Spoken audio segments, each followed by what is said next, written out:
ಇದನ್ನು ನಾವು ಹೈಜಿನಿಕ್ಕಾಗಿ ಮನೆಯಲ್ಲೇ ಮಾಡ್ಕೊಳ್ಬೋದು. ತುಂಬಾ ಕ್ವಿಕ್ಕಾಗಿ ಆಗೋಗುವಂಥ ರೆಸಿಪಿ. ಬನ್ನಿ ಇವಾಗ ಹೇಗೆ ಮಾಡೋದು ಅನ್ನೋದನ್ನು ನೋಡ್ಕೊಂಡು ಬರೋಣ. ಮೊದಲು ನಾನಿಲ್ಲಿ ಒಂದು ಪ್ಯಾನನ್ನು ಬಿಸಿಗಿಟ್ಟಿದ್ದೇನೆ. ಇದರಲ್ಲಿ 2 ಟೀ ಸ್ಪೂನ್ ಆಗುವಷ್ಟು ಎಣ್ಣೆನ ಹಾಕ್ಕೊಂಡು ಎಣ್ಣೆ ಸ್ವಲ್ಪ ಬಿಸಿಯಾದ ನಂತರ ಇದರಲ್ಲಿ ಚಿಕ್ಕದಾಗಿ ಹೆಚ್ಚಿರೋ ಬೆಳ್ಳುಳ್ಳಿ, ಶುಂಠಿ ಹಾಗೂ ಹಸಿಮೆಣಸಿನಕಾಯಿನ ಹಾಕ್ಕೊಂಡಿದ್ದೇನೆ.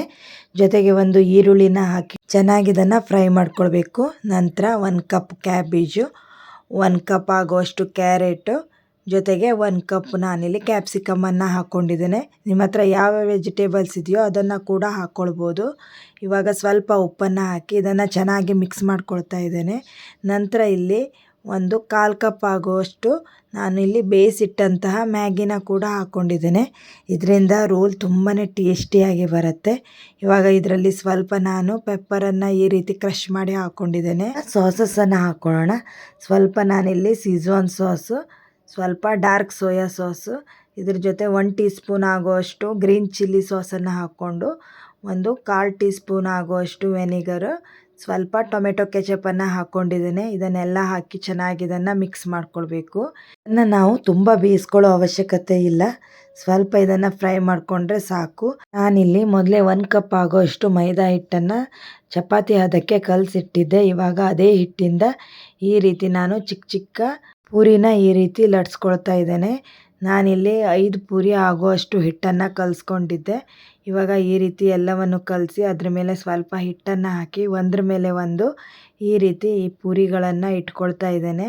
ಇದೆಲ್ಲವನ್ನು ಇಟ್ಕೊಂಡು ಇದ್ರ ಮೇಲೆ ಇವಾಗ ಒಂದು ಲಟ್ಟಣಿಗೆ ಸಹಾಯದಿಂದ ಇದನ್ನು ಚೆನ್ನಾಗಿ ಈ ರೀತಿ ನಾನು ಲಟ್ಸ್ಕೊಳ್ತಾ ಇದ್ದೇನೆ. ನಿಮ್ಗೆ ಎಷ್ಟು ತೆಳು ಬೇಕು ಅಂತ ನೋಡಿಕೊಂಡು ಲಟ್ಸ್ಕೊಳ್ಳಿ. ಇದನ್ನು ಇವಾಗ ಲಟ್ಸ್ಕೊಂಡು ಒಂದು ತವಾ ಮೇಲೆ ಈ ರೀತಿ ಫ್ರೈ ಮಾಡ್ಕೊಳ್ತಾ ಇದ್ದೇನೆ. ಇದನ್ನು ನಾವು ಚಪಾತಿ ಥರ ತುಂಬಾ ಬೇಯಿಸ್ಕೊಳ್ಬಾರ್ದು. ಇದನ್ನು ಸ್ವಲ್ಪ ಬೇಯಿಸ್ಕೊಂಡ್ರೆ ಸಾಕು. ಈ ರೀತಿ 2 ಕಡೆ ಇದನ್ನು ಬೇಯಿಸ್ಕೊಂಡು ಅದು ಲೇಯರ್ ಬಿಟ್ಕೊಳ್ಬೇಕು. ಆ ಥರ ಬೇಯಿಸ್ಕೊಂಡ್ರೆ ನೋಡಿ ಸ್ವಲ್ಪ ತಣ್ಣಗಾದ ನಂತರ ಇದ್ರದ್ದು ಲೇಯರ್ ಈ ಥರ ಬಿಚ್ಕೊಳ್ಳುತ್ತೆ. ಈ ಥರ ನಾವು ಮಾಡ್ಕೊಳ್ಬೇಕು. ಆವಾಗ ನಮ್ಮದು ರೋಲು ತುಂಬಾ ಕ್ರಿಸ್ಪಿಯಾಗಿ ಬರುತ್ತೆ. ನೋಡಿ ಇಷ್ಟು ತೆಳು ಇದ್ದರೆ ಸಾಕು. ನಮ್ಮದಿಲ್ಲಿ 1 ಕಪ್ ಹಿಟ್ಟಲ್ಲಿ 5 ಚಪಾತಿ ಥರ ಈ ರೀತಿ ರೋಲ್ ಶೀಟು ರೆಡಿಯಾಗಿದೆ. ಇದು ನಮಗೆ ಶಾಪಲ್ಲೂ ಕೂಡ ಸಿಗತ್ತೆ. ಆದರೆ ನಾನು ಇದನ್ನು ಮನೆಯಲ್ಲೇ ರೆಡಿ ಮಾಡ್ಕೊಂಡಿದ್ದೇನೆ. ಈ ರೀತಿ ಮಾಡಿಕೊಂಡು ನಾವು ಮಾಡಿಟ್ಟಂಥ ಈ ಸ್ಟಫಿಂಗ್ನ ಇದರೊಳಗೆ ಫಿಲ್ ಮಾಡ್ಕೊಳ್ಬೇಕು. ನಂತರ ಇದ್ರ ಮೇಲೆ ಸ್ವಲ್ಪ ಮೈದಾ ಹಿಟ್ಟಿನ ಸ್ಲರಿನ ಹಚ್ಕೊಂಡ್ರೆ ನಮ್ಮದು ರೋಲ್ ಕೂಡ ರೆಡಿಯಾಗತ್ತೆ. ಈ ರೀತಿ ನಾನಿವಾಗ ಎಲ್ಲ ರೋಲನ್ನು ರೆಡಿ ಮಾಡ್ಕೊಳ್ತಾ ಇದ್ದೇನೆ. ಈ ರೀತಿಯಾದ ರೋಲನ್ನು ಮಾಡಿ ನಿಮ್ಮ ಮಕ್ಕಳಿಗೆ ಕೊಡಿ. ಅವ್ರು ತುಂಬಾ ಇಷ್ಟಪಟ್ಟು ತಿಂತಾರೆ. ಮಕ್ಕಳಷ್ಟೇ ಅಲ್ಲ, ಇದು ದೊಡ್ಡವರು ಕೂಡ ತಿನ್ಬೋದು. ಈವ್ನಿಂಗ್ ಸ್ನ್ಯಾಕ್ಸಿಗಂತೂ ಇದು ತುಂಬ ಒಳ್ಳೆಯ ರೆಸಿಪಿ. ಇದನ್ನು ನಾವು ಹೊರಗಡೆ ಸಿಗೋ ಟೇಸ್ಟ್ನಲ್ಲೇ ಮನೆಯಲ್ಲಿ ಈಸಿಯಾಗಿ ಮಾಡ್ಕೊಳ್ಬೋದು ಹಾಗೂ ಹೈಜಿನಿಕ್ಕಾಗಿ ಕೂಡ ಮಾಡ್ಕೊಳ್ಬೋದು. ಇಲ್ಲಿ ನಾನು ಎಣ್ಣೆನ ಬಿಸಿಗಿಟ್ಟಿದ್ದೆ. ಎಣ್ಣೆ ಕೂಡ ಬಿಸಿಯಾಗಿದೆ. ಇವಾಗ ನಾನು ಒಂದೊಂದೇ ರೋಲನ್ನು ಈ ರೀತಿ ಹಾಕ್ಕೊಳ್ತಾ ಇದ್ದೇನೆ. ಈ ರೀತಿ ಹಾಕ್ಕೊಂಡು ಇದನ್ನು 2 ಕಡೆ ಚೆನ್ನಾಗಿ ಇದನ್ನು ಫ್ರೈ ಮಾಡ್ಕೊಳ್ಬೇಕು. ಫ್ಲೇಮನ್ನು ನಾವು ಮೀಡಿಯಮ್ ಇಟ್ಟೆ ಮಾಡ್ಕೊಳ್ಬೇಕು. ಆವಾಗಿದು ಚೆನ್ನಾಗಿ ಕ್ರಿಸ್ಪಿಯಾಗಿ ಬರುತ್ತೆ. ಇವಾಗ ಫ್ರೈ ಆಗಿದೆ ನೋಡಿ ಎಷ್ಟು ಕಲರ್ಫುಲ್ಲಾಗಿ ಬಂದಿದೆ. ಈ ರೀತಿ ಗೋಲ್ಡನ್ ಕಲರ್ ಬರೋ ತನಕ ಇದನ್ನು ಫ್ರೈ ಮಾಡಿಕೊಂಡ್ರೆ ಎಷ್ಟು ಕ್ರಿಸ್ಪಿಯಾದ ರೋಲ್ ಕೂಡ ಇವಾಗ ರೆಡಿಯಾಗಿ ಬಿಟ್ಟಿದೆ. ಇದನ್ನು ನಾನು ಟೊಮೆಟೊ ಕೆಚಪ್ ಜೊತೆ ಸರ್ವ್ ಮಾಡಿ ತೋರಿಸ್ತಾ ಇದ್ದೇನೆ. ಎಷ್ಟು ಟೇಸ್ಟಿಯಾಗಿ ಬರುತ್ತೆ.